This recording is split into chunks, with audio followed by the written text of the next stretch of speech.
नमस्कार, मैं हूं शम्स ताहिर खान और आप देख रहे हैं वारदात। इश्क ने सीमा को ऐसे मोड़ पर लाकर खड़ा कर दिया है कि एक तरफ पाकिस्तान में भी उसकी जान खतरे में है और दूसरी तरफ भारत में भी उसके सर पर खतरा मंडरा रहा है। जी हां, भारत में भी सीमा की जान खतरे में है। सूत्रों के मुताबिक सचिन से शादी करने और धर्म बदलने की वजह से सीमा पर जानलेवा हमला हो सकता है। इस बात का अंदेशा यूपी पुलिस को भी है, इसीलिए यूपी पुलिस सीमा की सुरक्षा बढ़ाने पर गौर कर रही है। इसके अलावा आज तक को मिली जानकारी के मुताबिक फिलहाल सीमा पाकिस्तान नहीं भेजी जाएगी।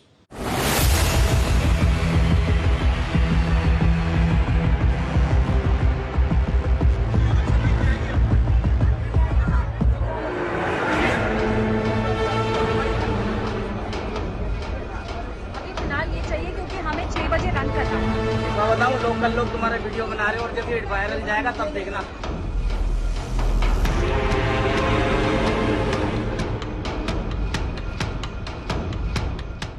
दिल्ली से लगभग 50 किलोमीटर दूर भारत के नक्शे पर रबूपुरा नाम का ये गांव पहले से मौजूद है। बस फर्क इतना है कि हफ्ता भर पहले तक गांव में रहने वाले लोगों को छोड़ तो किसी ने इस गांव का नाम तक नहीं सुना था। लेकिन पिछले एक हफ्ते से पूरे हिंदुस्तान और पाकिस्तान में रब्बूपुरा गांव सुर्खियों में। गांव के इन्हीं तंग गलियों के बीच 2 कमरों का एक छोटा सा घर है, वही घर जिसमें सीमा सचिन के साथ रह रही है। और बस इसीलिए ये घर इस वक्त लगभग टीवी लाइव बना हुआ। सुबह से लेकर रात तक दूर दूर से आई लोगों की भीड़, जिनमें एक बड़ी तादाद मीडिया और सोशल मीडिया के लोगों की है। बस इसी तरह सीमा और सचिन की एक झलक पाने और खास तौर पर सीमा को अपने कैमरे में कैद करने के बेताब। और बस इसी भीड़ ने यूपी पुलिस के कान खड़े कर दिए। जिस तरह सीमा लगातार मीडिया में पाकिस्तान और धर्म के बारे में खुलकर बातें कर रही है, उसने खुद सीमा की जान को खतरे में डाल दिया है। लखनऊ में बैठे यूपी के एक आला पुलिस अफसर के मुताबिक सीमा जिस तरह से धर्म परिवर्तन कर मुस्लिम से हिंदू बनने की बातें कर रही है, उसे देखते हुए इस बात से इनकार नहीं किया जा सकता कि कोई सिर्फ भीड़ या मीडिया का चोला पहनकर सीमा पर जानलेवा हमला कर सकता है। कुछ वक्त पहले ही प्रयागराज में मीडिया के भेष में ही 3 लोगों ने अतीक और उसके भाई अशरफ को पुलिस कस्टडी में ही गोली मार दी थी। यूपी पुलिस के लिए यह घटना अभी भी ताजा है। आज तक से बातचीत के दौरान यूपी पुलिस के एक आला अफसर ने कहा कि हालांकि सीमा या सचिन की तरफ से सुरक्षा की मांग को लेकर यूपी पुलिस से कोई अपील नहीं की गई है, लेकिन इसके बावजूद यूपी पुलिस सीमा और सचिन के घर पर लगातार नजर बनाए हुए है। वर्दी और बिना वर्दी के पुलिस वाले रब्बूपुरा के इस घर के इर्द गिर्द खामोशी से तैनात हैं। वैसे आज तक को मिली जानकारी के मुताबिक शुक्रवार को सचिन और सचिन के घर वालों ने सीमा पर हमले की आशंका को देखते हुए स्थानीय पुलिस को इसकी इतला भी दी। सचिन के घर वाले इस बारे में लिखित में भी लोकल पुलिस को अर्जी दे सकते हैं। सीमा पर होने वाले किसी भी संभावित हमले की भनक लगते ही शुक्रवार से ही सचिन के घर वालों ने अपनी तरफ से एहतियात बरतनी शुरू कर दी है। अब जो भी मिलने आ रहा है उससे उसके पहचान पत्र मांगे जा रहे हैं, यहाँ तक कि मीडिया से। हालांकि पिछले कुछ दिनों से मीडिया की जबरदस्त भीड़ को देखते हुए लोकल पुलिस भी घर के अंदर और बाहर मौजूद है। यूपी पुलिस सूत्रों के मुताबिक सीमा और सचिन के घर वालों पर लगातार उनकी नजरें और अगर जरूरत पड़ी तो वो उन्हें सुरक्षा भी मुहैया कराएगी। वैसे आज तक को ये भी जानकारी मिली है कि फिलहाल सीमा को पाकिस्तान वापस नहीं भेजा जाएगा, वो अभी यहीं रहेगी। सूत्रों के मुताबिक सीमा के मामले को लंबा खींचने की कोशिश होगी। धीरे धीरे फिर मीडिया भी सीमा की स्टोरी को छोड़कर किसी और कहानी पर लग जाएगी। इस तरह ये मामला वक्त के साथ अपने आप दब जाएगा। लेकिन फिर आगे सीमा का क्या होगा? तो यूपी पुलिस सूत्रों की माने तो सीमा के भविष्य का आखिरी फैसला विदेश मंत्रालय और केंद्र सरकार को करना है। लेकिन उम्मीद यही है कि केंद्र सरकार भी सीमा को फिलहाल पाकिस्तान नहीं भेजने जा रही। इस सवाल पर कि सीमा अवैध रूप से भारत में दाखिल हुई है, उसके पास कोई वीजा भी नहीं है। यूपी पुलिस के सूत्रों ने कहा कि सीमा को कुछ शर्तों के साथ लॉन्ग टर्म वीजा दिया जा सकता है। वो इस बिना पर कि उसने एक भारतीय सचिन से शादी की है। अगर सचिन इस बारे में सरकार को अर्जी देता है और अपील करता है तो सचिन की पत्नी होने के नाते सीमा को भारत में रहने देने के लिए लंबी अवधि का वीजा मिल सकता है। सूत्रों के मुताबिक एक बार किसी को लंबी अवधि का वीजा मिल जाए तो फिर बाद में हालात को देखते हुए उसे आसानी से भारतीय नागरिकता भी मिल जाती है। सूत्रों का कहना है कि सीमा को लॉन्ग टर्म वीजा और फिर नागरिकता देने का मजबूत ग्राउंड है, और वो है सीमा का सचिन की पत्नी होना। लेकिन इसके लिए जरूरी है कि पहले दोनों की शादी को कानूनी मान्यता मिले। अगर एक बार इनकी शादी को कानूनी मान्यता मिल गई और कानून ने इनकी शादी को वैध मान लिया तो फिर भारतीय पति की हैसियत से सचिन अपनी पत्नी सीमा को भी भारतीय नागरिकता देने के लिए संबंधित विभाग में अर्जी दे सकता है। हालांकि इसी साल 19 फरवरी को एक और पाकिस्तानी लड़की इकरा को भारत सरकार ने वापस पाकिस्तान भेज दिया था, जबकि इकरा और सीमा की कहानी हूबहू मिलती है। सीमा पबजी के जरिए सचिन से मिली, इकरा ऑनलाइन लूडो गेम के जरिए यूपी के ही 25 साल के नौजवान मुलायम सिंह यादव से मिली। सीमा और सचिन भी पहली बार नेपाल में मिले थे। इकरा और मुलायम भी पहली बार नेपाल में ही मिले। सीमा और सचिन ने काठमांडू के एक मंदिर में शादी की। इकरा और मुलायम ने भी काठमांडू के एक मंदिर में शादी की। बस फर्क इतना था कि पहली मुलाकात के बाद सीमा वापस काठमांडू से कराची पहुंच गई, जबकि इकरा काठमांडू में शादी करने के बाद मुलायम के साथ बस के रास्ते यूपी होते हुए बेंगलोर पहुंचे। बेंगलुरु पहुंचकर इकरा ने अपना नाम बदलकर रवा यादव रख लिया था। हालांकि सितंबर 2022 में बेंगलुरु पहुंची इकरा की पाकिस्तानी होने और अवैध रूप से भारत में दाखिल होने की खबर बेंगलुरु पुलिस को लग चुकी थी, जिसके बाद जनवरी 2023 में इकरा और मुलायम को गिरफ्तार कर लिया गया और 19 फरवरी को इकरा को वाघा बॉर्डर के जरिए पाकिस्तानी अथॉरिटी को सौंप दिया गया। हालांकि इकरा भी यही कहती रही कि उसने मुलायम से शादी की है और वो उसकी पत्नी है, इसलिए उसे भारत में ही रहने दिया जाए। लेकिन ऐसा हुआ नहीं। इकरा को पाकिस्तान डिपोर्ट कर दिया गया। इकरा की ये कहानी यूपी पुलिस को भी पता है। आज तक ने यूपी पुलिस के एक आला अफसर से इकरा का हवाला देकर जब ये पूछा कि अगर इकरा को मुलायम की पत्नी होने के बावजूद पाकिस्तान भेजा जा सकता है तो फिर सीमा के साथ भी तो ऐसा हो सकता है। इस पर उन आला अफसर का जवाब था कि इकरा की कहानी बेंगलुरु की थी, सीमा की कहानी यूपी की, इसीलिए जरूरी नहीं जो इकरा के साथ हुआ वही सीमा के साथ। भूपेंद्र चौधरी और अरुण त्यागी के साथ शम्स ताहिर खान, आज तक। भारत के अलावा पाकिस्तान से पहले ही सीमा के नाम धमकियां आनी शुरू हो चुकी हैं। कुछ बलोच डाकुओं ने तो बाकायदा सीमा को पाकिस्तान भेजने के नाम पर धमकी भरा एक वीडियो तक जारी कर दिया। इतना ही नहीं, कराची के एक पुलिस स्टेशन में सीमा की गुमशुदगी को लेकर एक रिपोर्ट भी लिखाई गई है।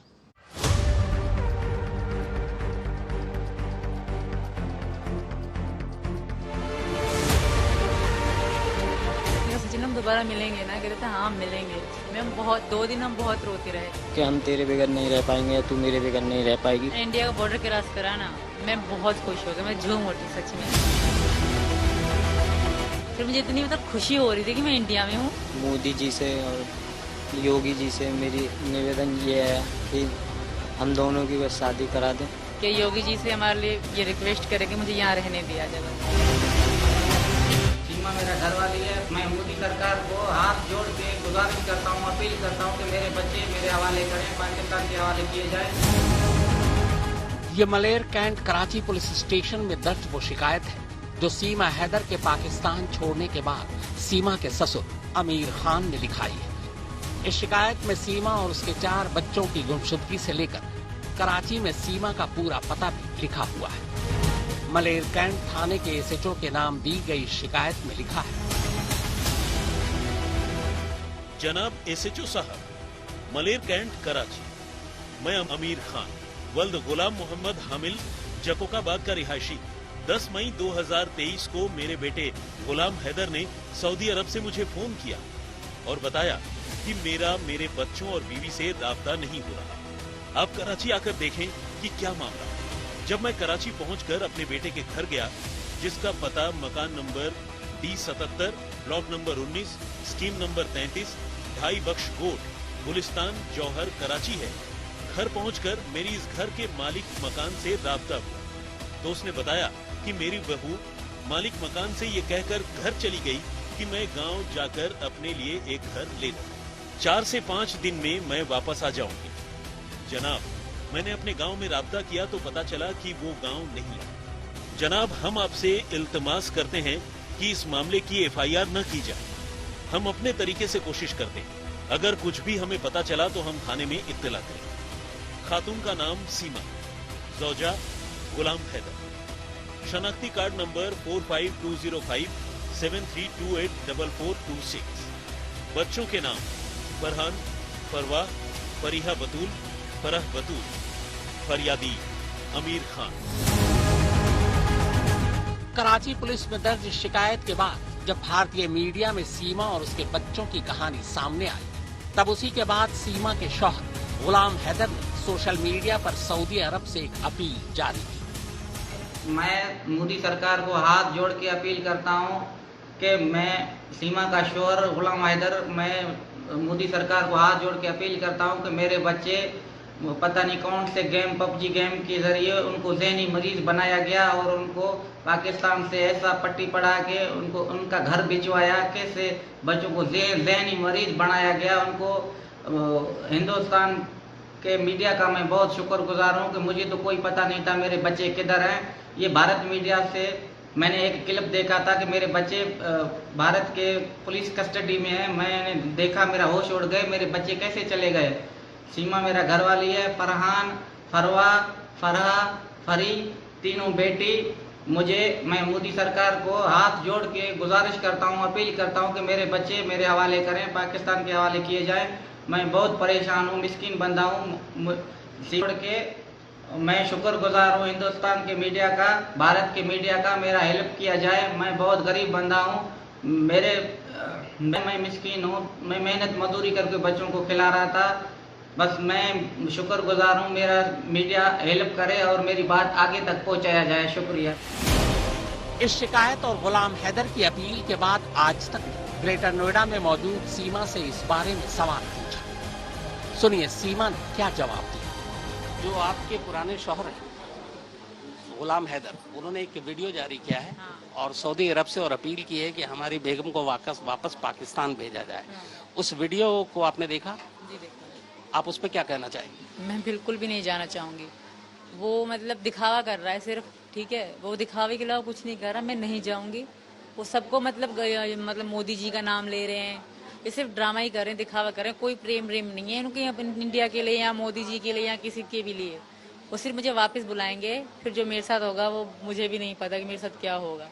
पत्थरों से मारेंगे मुझे। 1% को अगर मान के चलते हैं, अगर वो कह रहे हैं आप पाकिस्तान पहुंचे गए, तो आपको लगता है पाकिस्तान में आपके साथ क्या होगा?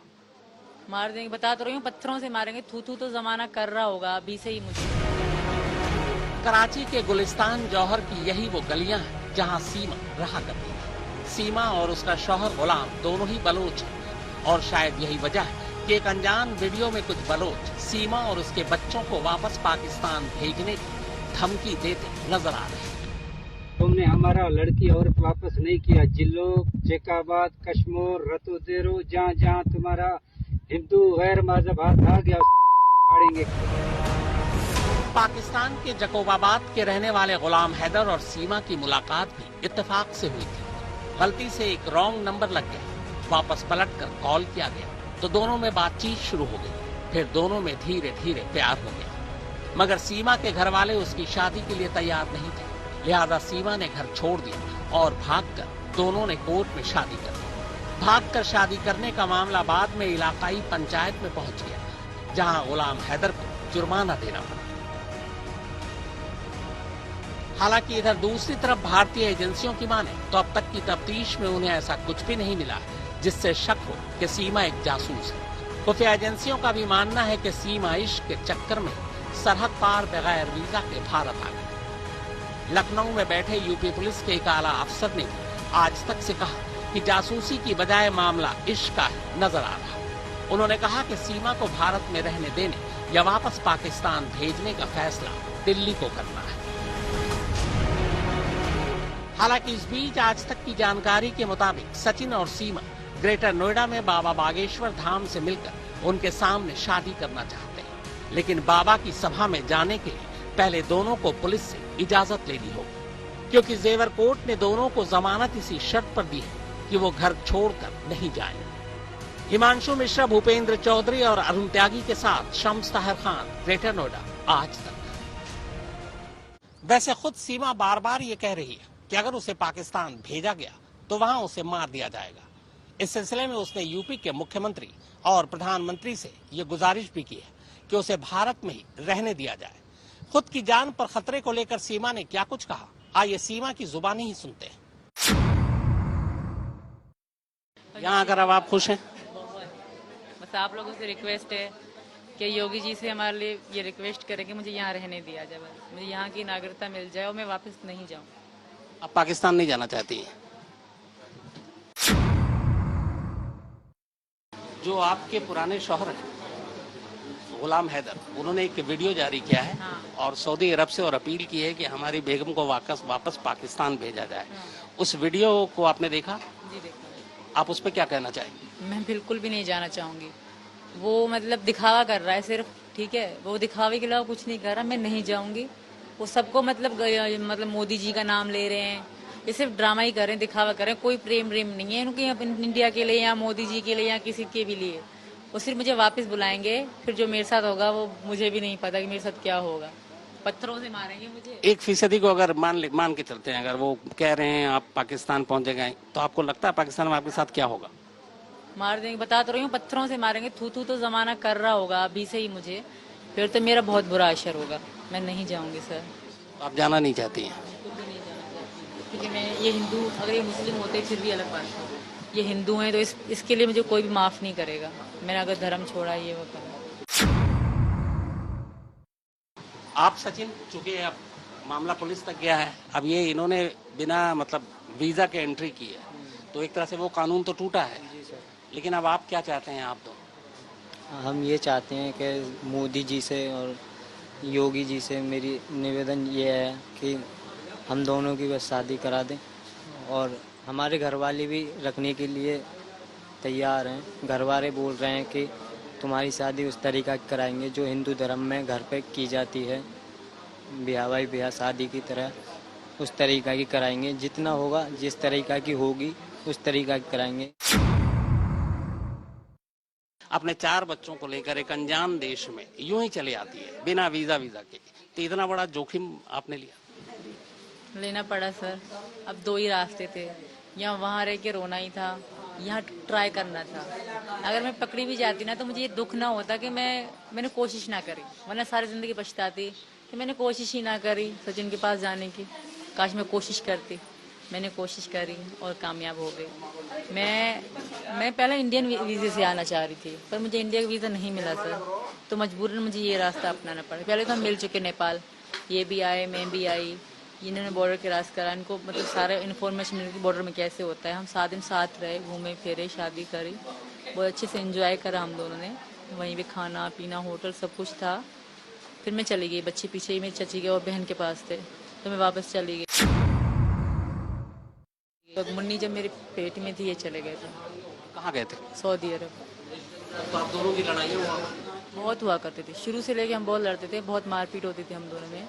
ये वहाँ के मोहल्ले वाले बता सकते हैं, और ये हैदर से भी कोई पूछ ले कि आपने कभी इसको पत्नी को मारा नहीं, कि कभी आपने इसके ऐसा हुआ। कई बार उसने मेरे मुंह में मिर्चें फेंक दी। ईद के दिन थे, मेरी दूसरी लड़की पैदा हुई थी, तब की बात है। तो बहुत लड़ाई होती थी हम दोनों में। कई बार मेरे पापा बीच में आए, 1 महीना तब भी मैंने तलाक लेना चाह रही थी। पापा घर 1 महीना रही, फिर मेरी बड़ी बहन ने नहीं लेने दी, लड़ाई करी मुझसे और मुझे पापा घर से जाने को कहा, तो मैं चली आई गुस्से में।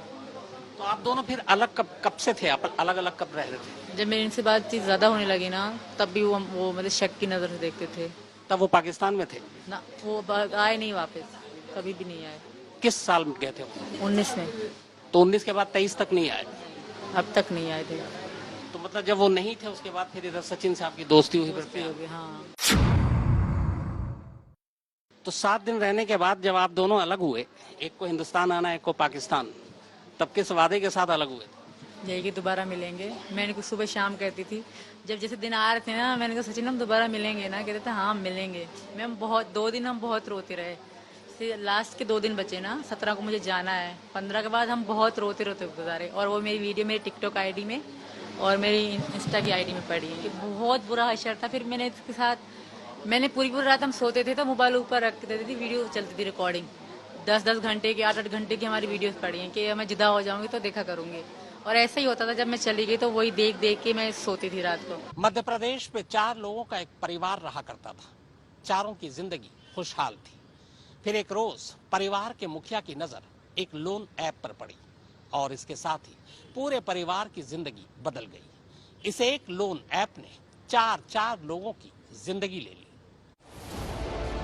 4 लोगों का हंसता खेलता छोटा सा परिवार, 2 प्यारे प्यारे फूल से बच्चे और माँ बाप, लेकिन एक गलती और एक साथ चारों की मौत। दिल को दहला देने वाली ये कहानी है मध्य प्रदेश की राजधानी भोपाल की, जहां का रहने वाला ये परिवार साजिशों के जाल में ऐसा फंसा कि फिर पूरे परिवार ने खुदकुशी कर ली। पहले पति पत्नी ने अपने बच्चों को जहर दिया और इसके बाद खुद फांसी लगा ली। मामला भोपाल के रतिबाड़ थाना इलाके का है। पुलिस को मौके से सुसाइड नोट और सल्फास की गोलियों का पैकेट मिला है। पुलिस के मुताबिक पहले माता पिता ने 8 और 3 साल के दोनों बच्चों को सल्फास की गोलियां दी और फिर उसके बाद फंदे से लटक कर जान दे दी। असल में ये सुसाइड नोट वो दस्तावेज है जिसमें 4 लोगों के इस परिवार के मौत की असली कहानी दर्ज है। नोट में परिवार के मुखिया यानी 35 साल के भूपेंद्र विश्वकर्मा ने लिखा है, समझ नहीं आ रहा क्या करें। पता नहीं हमारी इतनी प्यारी छोटी सी फैमिली को किसकी नजर लग गई। अपने परिवार के लोगों से हाथ जोड़कर माफी मांगना चाहते हैं। एक गलती की वजह से हमसे जुड़े सभी लोग काफी ज्यादा परेशान हुए। खुशी खुशी हम अपने परिवार के साथ जी रहे थे। कोई परेशानी या किसी बात की चिंता नहीं थी। लेकिन अप्रैल में मेरे व्हाट्सएप पर एक मैसेज आया। इसमें ऑनलाइन काम करने का ऑफर था। यही मैसेज दोबारा टेलीग्राम पर आया। थोड़े से पैसे और अपनी जरूरतों के चलते मैं इसके लिए तैयार भी हो गया। ज्यादा समय भी नहीं देना था, इसलिए काम शुरू कर दिया। शुरू में थोड़ा फायदा हुआ, लेकिन धीरे धीरे दलदल में फंसता चला गया।